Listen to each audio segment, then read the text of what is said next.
At the moment, we're looking at West Ham, who, up until recently, have been going okay. It's fair to argue they've been going very well in the last year.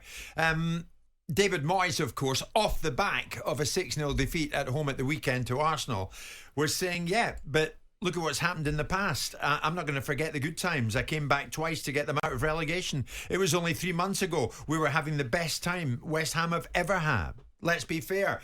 Martin O'Neill's alongside us. Martin, you lost 7. I hesitate to remind you, as you said, when you were at Villa. You lost 7 to Chelsea on one day. Is the immediate inclination to try and trade on what you've done in the past, the better times? Well, yeah, but this is not. We're not talking about a past that is, it's a decade ago. This is just last season. And I don't want to be an apologist for David Moyes, but I agree with Simon. He's done a fantastic job there. And I'm not exactly sure what West Ham fans want. They've moved stadiums. They've gone in there. It's been, in the last couple of years, it's been really decent success. Yeah. And I'm getting back to the point where you don't want to, as a manager, when you're facing some sort of criticism, you don't want to go back to something that's happened in the past. You're hoping that people will bring it up for you rather than you mentioning it yourself. But at the end of it all, if this is a part of it, if you happen to try and defend yourself, yeah, of course. You're absolutely right to say that. Many messages coming in, Martin. 8-10-89. Moyes is now 7 games without a win. Out the cup against championship opposition. We play such defensive football. That's the problem. The writing has been on the wall. We're going to take a deep breath and get into it. 03717 223344. Steph is first up. And Steph, you've been waiting patiently. Good morning to you. Big West Ham fan. What's your take on where you're at after a 6-0 home defeat? Well, things have obviously got to change. We have, as you just said, a defensive manager. Yet we've just shipped 6 goals, and we shipped 3 to United, and we shipped 5 at Fulham, and we got knocked out of the FA Cup by Bristol City, who decided to take our players out, but that's a separate issue. However, the main problem we are shipping goals is our defensive pairing of Agard and Zuma.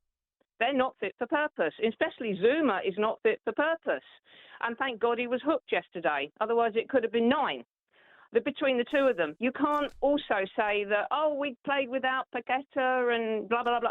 If you are shipping goals, your defence is a problem. And that is down to Moyes, who picks the team. He can't. But Steph, what do you say to Moyes when Moyes says post-match, let's be fair, over the past 3 years, it's been the best time West Ham have ever had. Is he wrong? Let me ask Simon a question. Simon, in business, when you have somebody like Marks and Spencer or John Lewis, do they stand up at a shareholder meeting and go, sorry, our results are so poor this financial year, but 3 years ago we made a profit? No, it doesn't happen in business, and it shouldn't happen in football. You can't keep trading on the past. Yes, we won a trophy. Yes, we played well and we won all those games on the trot. That's the key. We won games. But if I'm in a shareholders meeting and I have some nuance and context to what I'm saying, which is like in the last 12 months we've had this particular set of circumstances, that particular set of circumstances, which give a context to the reasons why our results aren't quite as pleasing as we want them to be. You can give context to David Moyes. You can look back 6 weeks ago and go, we beat Arsenal 2-0, or we beat Man United 2-0.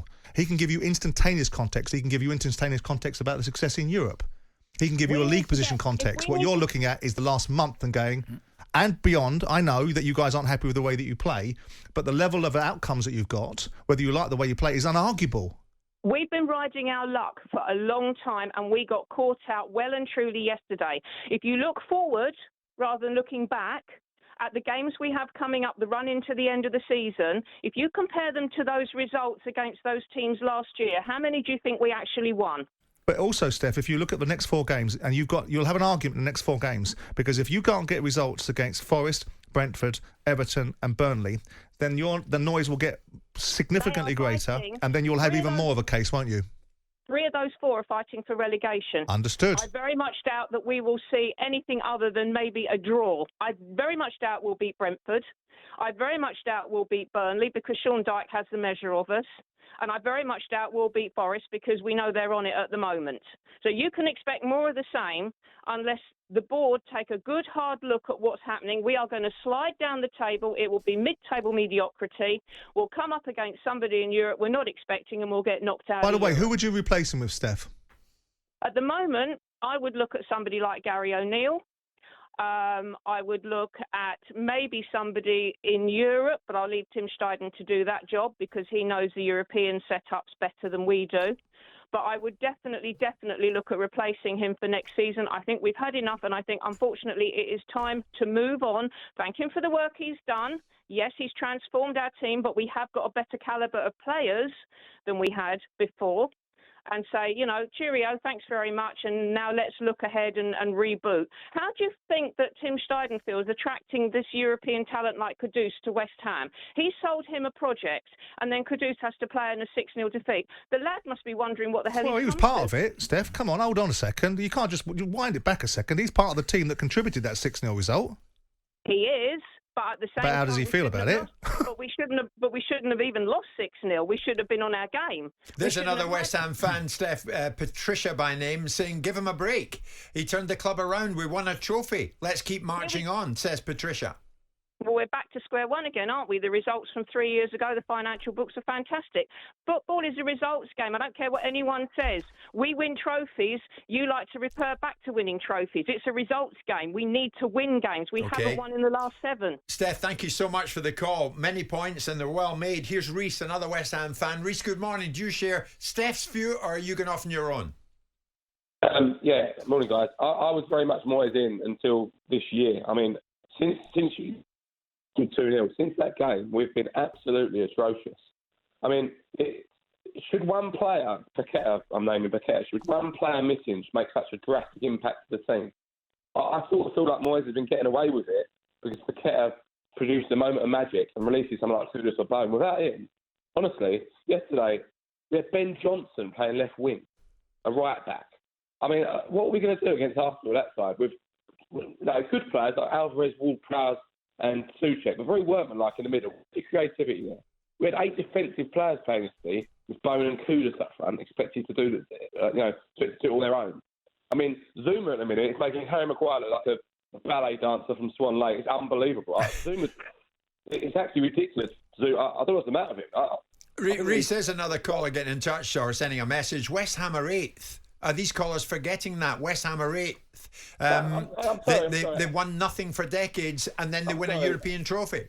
I'm not buying this narrative, everyone. We're not Rotherham, but, it's getting ridiculous in little West Ham.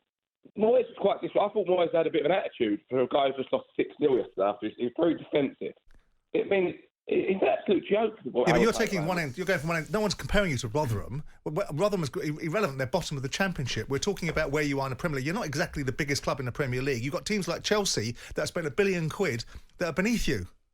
Yeah, but we're not. So we're what not you on about? Relevance in the league like Palace, are we? Let's be honest. Say again? We're not. We're not on a relevance like Palace in the league, are we? Well, we're not talking about any relevant. Well, you're not exactly a big noise either. The only big noise I hear from West Ham is from you lot complaining about what you haven't got. And what you haven't got is bugger all over the last 40 years. And the only people pushing this narrative are people that don't watch us. You will see the highlights and I was got a couple. We were atrocious against Man United and won 2-0. We house games. I don't want to swear on the radio, but that's what we do. We grind it out and rely on Paqueta to create a moment of magic. And now he's not there. We're getting shown up for the bang. Well, let's hope you West Ham fans get precisely what you deserve. Jim White and Simon Jordan. Monday to Friday mornings from 10 on AM, on DAB, via the talkSPORT app and on your smart speaker. talkSPORT.